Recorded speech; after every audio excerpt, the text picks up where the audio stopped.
เช้านี้ที่สกลนครเสน่ห์อิมุนสุสวัสดี FC ทั่วโลกเด้ออยู่น้ำมือผมนี้คือต้นปะสงช้างเด้อหรือเครือภูเขาคอนเด้อเป็นอย่างที่เอิ้นเครือภูเขาคอนกลิ่นส่วนรากของเพิ่นแล้วจะบำรุงกำลังท่านชายช่วยเสริมสร้างสมรรถภาพท่านชายให้กลับคืนมาแข็งแรงเด้อต้นปะสงเท่าที่ผมรู้จักมามีอยู่3ชนิดเด้ออยู่ในมือผมนี่คืออีกชนิดหนึ่งคือปะสงช้างใบจะเป็นออกขนๆแบบนี้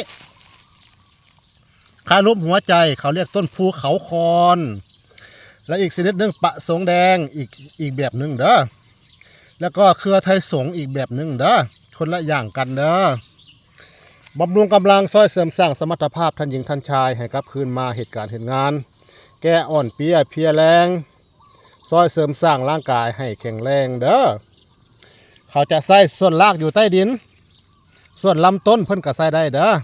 เอามาต้มอยู่ต้มกินเอาไปเข้ายาจะไปบรรเทาอาการพวกแผลในกระเพาะกรดไหลย้อนปวดท้องแสบท้องแต่ต้องเอาไปเข้ากับยาอย่างอื่นนะบ่มันกินอย่างเดียวได้บางคนจะเข้าใจว่ากินแล้วทำไมไม่หายตาเสน่ห์บางคนก็เข้าใจแบบนี้มันบ่หายพี่น้องเพราะเรายังเข้ายาไม่เป็นแต่ตอนนี้เรามาเรียนรู้ว่าสมุนไพรตัวนี้ซื้อหยังตัวนี้เฮ็ดหยังได้ซ้อยหยังได้แค่นั้นเด้อพี่น้องเด้อแล้วเราค่อยไปเรียนรู้เอายาเข้ากันหรือจับยาสมุนไพรเข้ากันเด้อแก้กรดไหลย้อนแก้เสียบท้องปวดท้องเพิ่นยังสามารถช่วยไปขับปัสสาวะเด้อนี่ต้นนี้เอาส่วนรากของเพิ่นไปต้มอยู่ต้มกินจะช่วยขับปัสสาวะเงี้ยวดีพี่น้องมันแผ่เงี้ยวบ่อยากออกกินแล้วจะขับปัสสาวะได้อย่างดีน้ำใส่จิ้งลิ่งพี่น้องน้ำเงี้ยวนี่นอกจากขับปัสสาวะแล้วรสชาติของเพิ่นเป็นจังไดส่วนรากของเพิ่นกินแล้วจะออกขมแล้วจะออกมันแล้วจะออกหวาน